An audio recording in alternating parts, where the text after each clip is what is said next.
Hi everyone, this is Saloni Sharma. Welcome to my channel learn with Saloni. इससे previous video में हमने कर लिए थे क्लास 12 के चैप्टर 2 इनवर्स ट्रिग्नोमेट्रिक फंक्शन के क्वेश्चन नंबर 12 तक एक्सरसाइज 2.2 के। ठीक है, आज की वीडियो में हम करने वाले हैं क्वेश्चन नंबर 11। देखो हमारे पास है tan इनवर्स tan 3π/4। हमने क्या पढ़ा है, ये tan इनवर्स tan से कैंसिल हो सकता है, लेकिन उसके लिए क्या कंडीशन है कि ये जो एंगल है ये इसकी रेंज में आना चाहिए। ठीक है, तो tan की भी हमारे पास क्या होती है -π/2 π/2 ही होता है ना, ओपन इंटरवल -90 2 + के 90, तो ये तो उसमें नहीं आएगा है ना, क्योंकि 3π की वैल्यू 180 एंड अपॉन 4। अब इसको सोल्व करेंगे तो ये इस इंटरवल में नहीं आएगा, तो इसलिए मैं इसको कैसे लिख रही हूँ पाई - π/4। इसको सोल्व करेंगे आप, 4π माइनस के पाई तो 3π/4 आ जाएगा। अब tan inverse as it is ये जो है, क्योंकि हमारे पास क्या होता है tan π - थीटा किसके इक्वल आएगा, माइनस के tan थीटा। ठीक है, ये भी ASTC रूल से ही हम पहले पढ़ चुके हैं ना। पाई माइनस थीटा मीन्स यहाँ पर जाएगा, और ये होता है साइन और कोसेक का वैल्यू। ठीक है, तो tan की वैल्यू यहाँ पर माइनस आती है, तो इसलिए ये मेरे पास क्या आ गया माइनस के tan π/4। ठीक है, अब ये tan इनवर्स इससे कैंसिल कैसे होगा, तो माइनस के π/4 को मैं क्या लिख सकती हूँ tan - π/4। ठीक है, ये भी हमने पढ़ा है ना फॉर्मूला कि tan माइनस थीटा किसके इक्वल होता है, माइनस के tan थीटा के। तो ये मेरे पास क्या आ जाएगा, सॉरी ये मैं लिख चुकी हूँ ऑलरेडी, तो ये हमारे पास जो है कैंसिल हो गया, तो आंसर मेरे पास क्या आ गया है -π/4। क्वेश्चन नंबर 12 हमारे पास क्या है tan और फिर ब्रैकेट में sine inverse 3/5 plus cot inverse 3/2। तो tan को कैंसिल करने के लिए हमें ये दोनों चीज़ें tan इनवर्स ही चाहिए। ठीक है, तब यहाँ पर tan का फॉर्मूला लगाएंगे हम इनवर्स वाला, और ये कैंसिल हो जाएगा, लेकिन उसके लिए मुझे पहले कन्वर्ट करने पड़ेंगे। तो हमने क्या किया, ये वाली जो टर्म है साइन इनवर्स 3/5, इसको मैंने मान लिया थीटा या आप XY भी मान सकते थे। ठीक है, अब मैंने थीटा ही लिख लिया है, या तो आप इसको θ1 लिख लो। सो साइन θ1 गाइज, इसको x ही लिखो।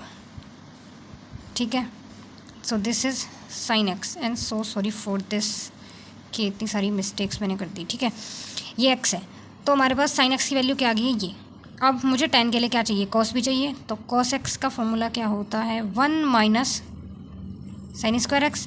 सो 1 माइनस यानी कि 3/5 का होल स्क्वायर। सो 1 माइनस ये कितना आ जाएगा 9 and this is 25। So 25 minus 9 upon 25 and this is 16 upon 25 and 4/5 आ जाएगा जब हम इसको ये रूट हटाएंगे। ठीक है, 4 का स्क्वायर होता है ये 5 का। सो हमारे पास आ चुका है 4/5 किसकी वैल्यू, cos x की। तो मेरे पास अब tan x क्या आ जाएगा, sin x upon cos x। Sine की वैल्यू भी मेरे पास क्या थी 3/5 एंड ये आ गई मेरे पास 4/5, तो 5 से 5 कैंसिल, ये आ गया मेरे पास 3/4। तो tan x की वैल्यू क्या आ गई है 3/4, यानी कि इसकी जगह अब मैं क्या लिख सकती हूँ, मीन्स यहाँ से अगर मैं 3/4 और मैं यहाँ से x की वैल्यू अगर निकालूँ तो क्या कितना आ जाएगा tan इनवर्स 3/4। ठीक है, तो x की वैल्यू मेरे पास ये आ गई, यानी कि इसकी जगह पर मैं क्या लिख सकती हूँ दिस टर्म। ठीक है, अब ऐसे ही हम इसके लिए करने वाले हैं, तो मैंने इसको y एज्यूम कर लिया, ये कॉट इनवर्स इधर आ जाएगा, तो ये हो जाएगा मेरा कॉट y = 3/2।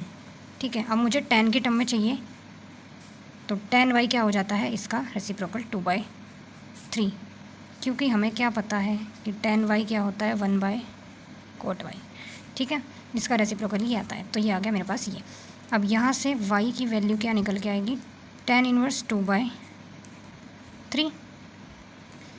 तो मेरे पास अब मैं ये वैल्यू यहाँ पर रख सकती हूँ। सो नाउ मेरी जो ये टर्म है tan, यहाँ पर साइन इनवर्स इसकी जगह हम क्या लिख सकते हैं, ये tan inverse 3/4 and plus y की जगह पर अब हम ये रखेंगे यहाँ पर tan इनवर्स 2/3। अब यहाँ पर मैं फॉर्मूला लगाने वाली हूँ, कौन सा, tan inverse 3/4 plus 2/3 upon 1 minus 3/4 multiply 2/3। इस तरह से कुछ ये हो जाएगा। यहाँ पर आप फॉर्मूला लिख देंगे tan inverse x plus tan inverse y किसके इक्वल होता है, tan inverse x plus y upon 1 minus x y. ठीक है, अब हमको ये वाला पार्ट सॉल्व करना है। tan inverse as it is, यहाँ पर डिनोमिनेटर इक्वल करेंगे तो 3 से मल्टीप्लाई और इधर 4 से मल्टीप्लाई, तो ये आ गया 9 इंटू 4 ज़ा 8 एंड नीचे 12 एंड यहाँ पर 1 माइनस इसकी मल्टीप्लाई करेंगे तो ये 3 2 ज़ा 6 एंड ये 4 3 ज़ा 12। ठीक है, tan, गाइस मेरी राइटिंग थोड़ी ख़राब होती जा रही है, ये कितना आ जाएगा हमारा 17/12 and this is denominator equal यहाँ पर भी होंगे तो ये कितना आ जाएगा 12 माइनस 6 एंड अपॉन 12, ये 12 से 12 cancel, 10 and this is tan inverse 17/6, ये कैंसिल और ये हमारे पास आ चुका है आंसर 17/6 और यही हमारा जो है इस क्वेश्चन का आंसर है। अब ये जो हमने इतना सारा किया है, अगर आपको बहुत लेंथी लग रहा है तो ये करने का एक और शॉर्ट फॉर्म भी है, आपको जो इजी लगे जो ठीक लगे आप वो कर सकते हैं। ये फॉर्मूला हमने पढ़ा था, साइन इनवर्स एक्स को अगर tan इनवर्स में चेंज करना है तो क्या होता है x upon 1 minus x square. ध्यान से आप देखो तो जो हमने यहाँ पर अभी किया है, मैंने इसको साइन इनवर्स x माना था, फिर यहाँ से मैंने कॉस की वैल्यू निकाली, ऐसे ये 1 माइनस साइन स्क्वायर ये आ गया है एक्स स्क्वायर की तरह। ठीक है, क्योंकि इसको मैंने x बोल दिया है, तो ऐसे करके कॉस निकाला, फिर tan की वैल्यू ऐसे sine x upon cos x, क्योंकि साइन ये क्या है x है एंड देन कोस के लिए ये वाली टर्म है, तो ये कुछ इस तरह से शॉर्ट में हो जाता है। अगर आप इसको x एज्यूम करते हैं देन tan इनवर्स आप डायरेक्टली निकाल लेते हैं x upon 1 minus x square, ऐसे फॉर्मूला रख के। ठीक है, चाहे आप ऐसे कर सकते हैं जो आपको अच्छा लगे वैसे। यहाँ पर भी जैसे मैंने इसको y एज्यूम किया, हमारे पास क्या फॉर्मूला होता है कि cot inverse x upon y अगर कुछ है, क्योंकि ये दोनों रेसिप्रोकल हैं एक दूसरे के, तो tan इनवर्स क्या हो जाएगा y अपॉन x, इनको आप जस्ट अपोजिट कर देंगे। चाहे आप ऐसे कर सकते हो और चाहे आप ये कर सकते हो जो मैंने किया है, एज यू विश। ठीक है, क्वेश्चन आप दोनों तरह से करोगे उससे ही होगा।